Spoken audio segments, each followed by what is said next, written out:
Hey, welcome to Talking Chicken Network's coverage of E3 2017. As always, I am Danny, and I'm joined today by Scott. Say hi, Scott. Had nothing. You had nothing. I know. I usually lead with something derogatory about Scott, but you know what? I didn't have anything. So what we wanted to do now is we've had the first full weekend of E3, but not really E3 because I think E3 technically started today, Monday. It didn't act, but there were press conferences over the weekend, and there were two very, what I would call terrible press conferences by two, what I would consider very major publishers in the gaming industry, Electronic Arts and Bethesda Softworks. Wow, I have to tell you, I sat through the press conferences, and it's not that they didn't have anything good, and Bethesda, by the way, didn't even do a press conference. So let's back up for a second. EA was calling their thing like EA Play, and it was this weird like stroke fest for the stuff that they do. And then Bethesda, they literally played a like infomercial for 40 minutes. It was like a 40-minute weird, we're going to Bethesda Land tour of their amusement park of video games. But the problem that both these two press conferences / infomercials / hey, this is for streaming and you can get it hands-on on the E3 floor, was that they between the two companies, they announced two new IPs. Between the two companies, there were only two new games, and they were both from EA. And EA didn't do either game justice during their press conference. They later went on and joined the Xbox team to show Anthem, the gameplay for Anthem, but they did that in conjunction with Microsoft and their presser, which, for the record, Anthem, total boner alert. I'm so hyped for that game. But they themselves, they were like, hey, we've got Madden. Hey, we've got FIFA. Hey, we've got NBA Live. Hey, it's these same games that we publish every year after year after year. Buy them again. Which I've had issues for years, right? But then they came and swung this weird 360 with a different philosophy, and they were like, hey, you remember Battlefield 1? Continue to love it. We'll continue to support it. And it created this weird dichotomy in message of buy the same game over again, but also we're here to support you in this one game that's super popular.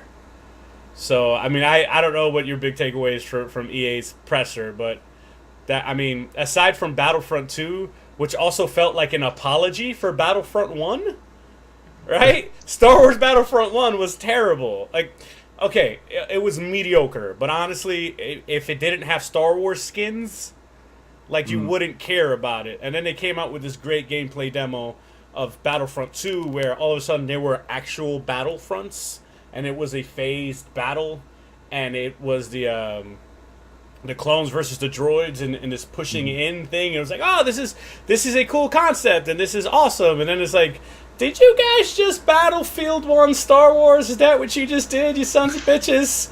Like, and I'm not saying, like, that was cool. A Way Out looked really cool. Yeah, that was good.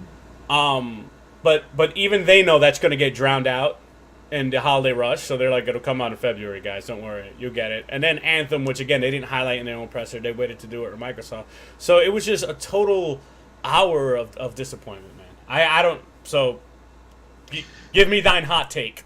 I didn't sit and watch it all through for the hour. I did my my hasty research online and watched basically everything that came out, and it was very, like, I don't know, a week conference. I mean, the big thing, like you said, I could care less about sport games, and they tout it like it's something magical. Like, oh my God, look, you could be the kid learning how to play football behind the scenes or something. Yeah, they were like, hey, Madden now with story mode, and I'm like, who even plays Madden by themselves? And they said, like, something like, you gotta admit this is the most creative Madden yet. I'm like, you just made a kid sit with a guy on a bench like he was sitting with his dad or his coach. And the soccer, they're like, oh, look at these guys, we're getting better movements and everything. And I was like, but it's still just the same thing.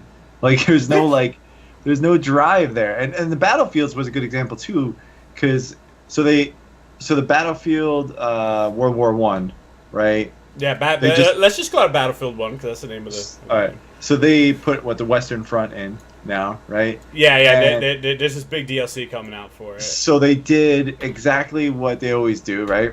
They show stuff that's not the way the game actually looks, and they show something really cool, like the guy riding a horse and then using a spear to spear somebody to get you all hyped up for it. But it's still the same: respawn, get sniped, die, respawn, get sniped, die. And then you had Star Wars, which was Well, let's just back up for a second. No. You see, what they did was they went to the streamers, like the Battlefield 1 streamers, and they just showed a montage of the streamers having fun playing the game and sniping people and dropping bombs on them from the fucking sky and doing ridiculous stuff, which I'm not saying isn't fun. Like, I'm not saying Battlefield 1's not a fun game, right? That's not what I'm saying, but just has its limitations. It's a Battlefield game, which when late in a separate video when we talk about COD World War II. Ooh, do I have a lot to say about that? But so they did but the big takeaway from that though was their long term support of the game, where they're like, we're not gonna make Battlefield 1-2 this year. You know what I'm saying? Like, we didn't make your game. Like, we made Madden 17, 18, 16. I don't even know. Is this Madden 18 tech? I don't know. Just shut up. Just shut up, internet. Whatever it was, they've effectively announced that game is now obsolete. You know what I'm saying? Like, we're gonna come up with this new one. Fuck your old one. And then they went, no, Battlefield was supported forever, which is good. Good thing. That's a good thing. I'm not saying it's a bad thing. It's a good thing. Go ahead. Improvements. Look, so improvements always good. You can't say like, oh man, they're improving and that's a bad thing. Of course, it's great if they improve the game. It's just like if it's not innovative, it's just kind of like, hey, we're making them look a little bit better, And I mean, I guess that's their stab at kind of creating a little bit of a difference, is adding that whole backstory to Madden. But I mean, the Star Wars thing was kind of cool to see. That was definitely a cool thing. The Way Out thing. The Way Out looked really good. Now, remember the game Army of One, where it's like you and another person. Army of Two, whatever. So I never got to play it. I wanted to play that so bad because I like playing those games with like my brother and stuff, and I never got to play it, and that kind of fizzled out. And I kind of saw this as the same thing, right? And I'm like, all right, it's like you have to play with somebody else. It's split screen, so it's kind of like you have to work together. The concept is so cool. And then they go and say stuff like, you'll be able to play with everything. I mean everything. And then, well, not everything, but a lot of stuff. And these statements are so weird when they say it. And then they said, you won't get tired of this game. I mean, it's like such a bold claim for a game to say. I know it's all hype. I know they want to get you hype, and they're like, oh, it's going to always change and everything. But I just like comments like that. Yeah, but I feel like A Way Out, once you end it, like it's a game you don't pick up again. That's what I mean. You know what I'm saying? Like, you have fun playing with somebody, and you play for maybe a month, and then you just kind of go, nah. Yeah, and then you kick it, and there's nothing wrong with that. Again, like, I'm really excited for that game. One, because it's something a little different, but not like two, $60. It's literally the only other new game aside from Anthem that EA showed, which still blows my mind. Which brings me to Bethesda, right? Bethesda, who I love. Bethesda. Oh, and just back up for a second. So, a real quick note on Anthem, just for people to catch it. Made by BioWare, right? BioWare, the people who made Mass Effect and Dragon Age and stuff. All great games. Doesn't look like those games at all. Actually, looks something more along the lines of like a Destiny, like cooler Destiny, as far as the general idea of it, which is fly place, shoot people, get better gun. But one thing to take away is no one had fish eyes, right? Because we all just came off of the Andromeda fish eye syndrome and droopy face. No, like I think they got it. They got the engine, the Frostbite engine, to properly render faces. All right, so Bethesda, right? Bethesda didn't like they had a dude on stage that basically said, "Look at this giant TV," and then he disappeared. Right? Which is kind of a little better than having like a low energy dude on stage who's just like, I know stuff, but I'm not charismatic. Or like the awkward EA people who were giving nothing. They were giving nothing. But you watch this infomercial, right? And like again, by the time we were done, oh my god, and I should have wrote it down. What everyone was expecting was to see a game announced that was going to be like Elder Scrolls in space, right? Because like Fallout is like Elder Scrolls in a nuclear wasteland, and they were working on a sci-fi version where they kind of took still the concepts of Elder Scrolls in the big glitchy open world, and then they applied kind of the shooter mechanics of Fallout and then set it in space. And the name escapes me, and I feel so bad about it right now. But it was supposed to be super awesome, and I was kind of super stoked to see it announced. And they went, "Hey, we made Fallout VR, and we made Doom VR." And essentially what they did was they took games that normally show your hands and your arms in a first-person view and made them only show two floating hands holding things in awkward positions, because sometimes the motion controller doesn't understand this versus this. Swear to God, that's all I took away from that VR. Like, that VR montage. I'm like, why is he holding the gun like floaty, like this? Didn't make any sense to me. I was super upset. I was like, this is what you guys have taken games that we've already played, by the way, not new versions of them. That's another thing, not a new version of them. Just Fallout 4, the game you already own, took away your ability to see your arms, made your hands float, and told you go forth and fight.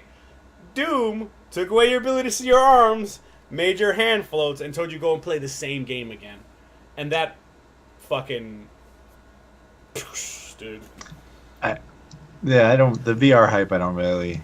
I'm not... You know how I feel about that. I'm not a big VR guy. Although I did have this, like, feeling inside that it'd be kind of cool to do VR original Doom. Well, speaking of original Doom... They led with their war horses, right? They went Doom, Fallout, Elder Scrolls. There's another Dishonored coming out, right? And then they were like, "Hey, you remember when Quake was the shit?" Yeah.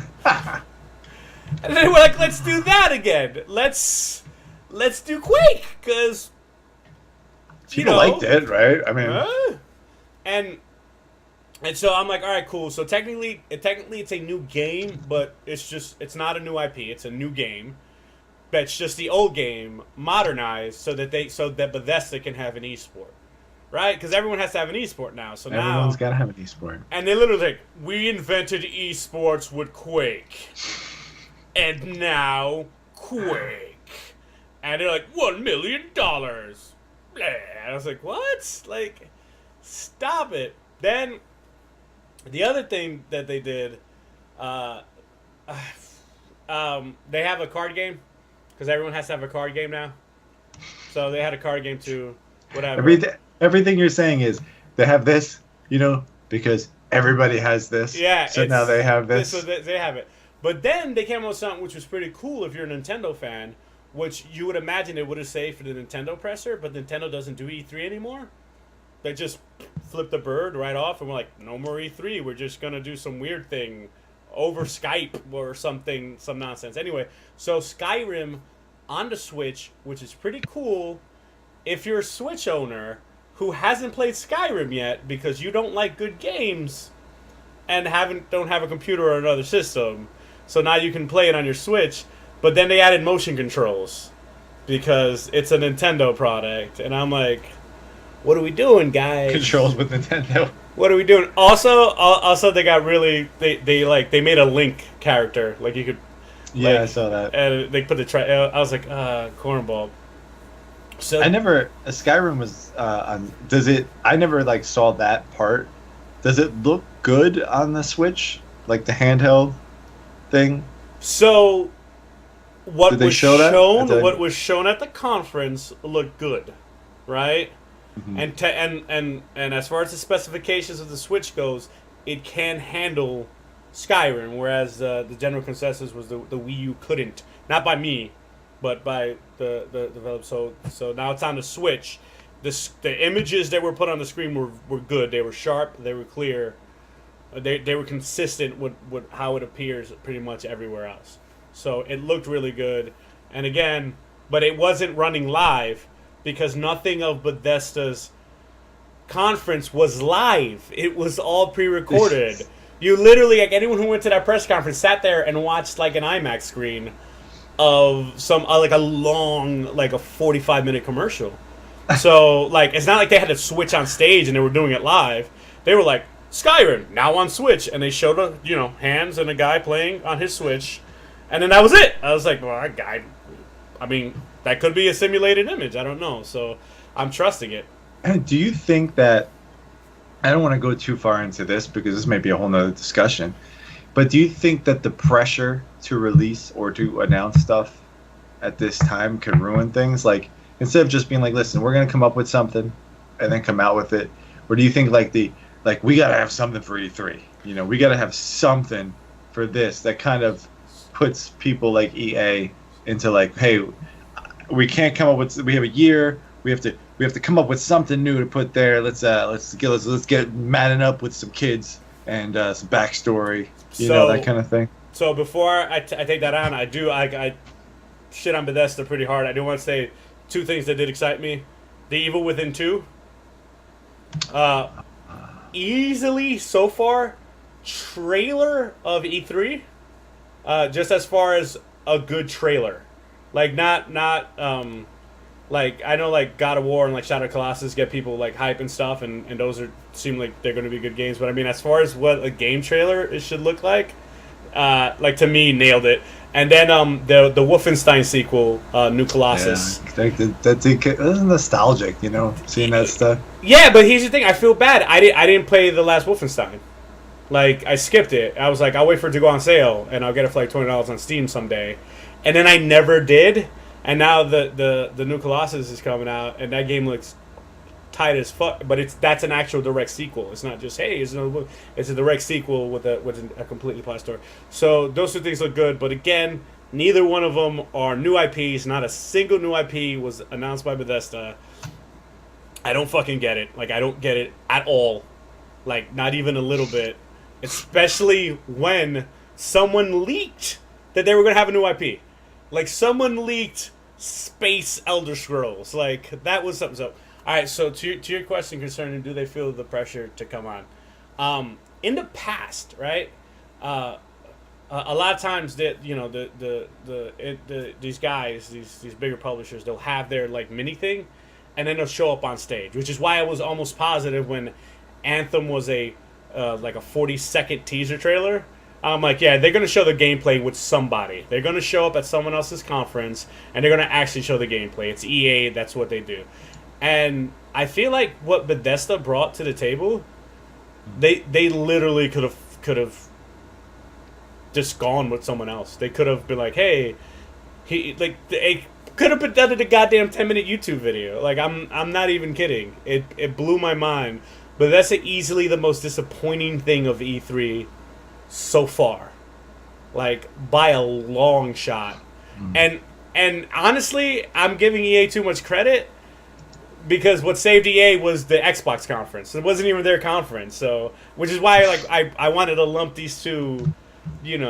I would consider behemoths. They're big time in the game industry, and I literally sat there in shock and awe, bathed in disappointment when it gets hard though, because they're not making exclusive stuff, so it gets to this gray area where it's like, oh, do I show up at someone else's conference and then go, hey, look at this thing that's not exclusive to you, but I'm associating it with you now, so it gets weird. But I mean, Nintendo no-shows E3.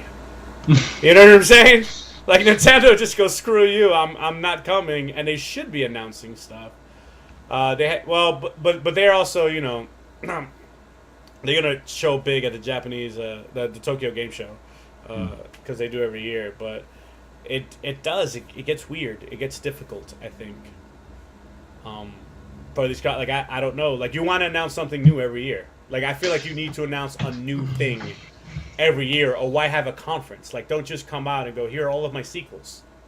Just give me something new. I mean, and even last year when Bethesda announced Prey, right? So I don't know if you played the original Prey. I played the original Prey on the 360. This game had nothing to do with the other game, but they didn't want to announce a new IP, so they're just like, we're rebooting Prey. And I'm like, oh, so you're a Native American spirit walking anti-gravity fun show? They're like, nope, space shooter stuff thing. Stuff. It's bananas. It is bananas. So, let us know what you think of EA and Bethesda, their pressures in the conference below. Try to keep it kind of like focused on their conferences and not necessarily the games appearances and other ones. But Bethesda's showing at the Sony thing was also kind of weak because they went VR Skyrim and it was floaty hands again, and I was like, fuck. So this is coming out Monday night, real late. So everyone knows E3 is on the West Coast. So if they do something at a reasonable hour over there, it's like nighttime over here on the East Coast. So, we're working with it. So we'll put that out. Tomorrow will be our Sony conference versus the Microsoft conference. And then we don't know what we're doing for Wednesday. And then Thursday we're going to do our E3 wrap-up and our Hype Train Awards. Hype Train! Gotta get some music and sound effects for that. Ooh, Hype Train! All right, Scott, closing statements? There we go. I don't know. Hit the subscribe button.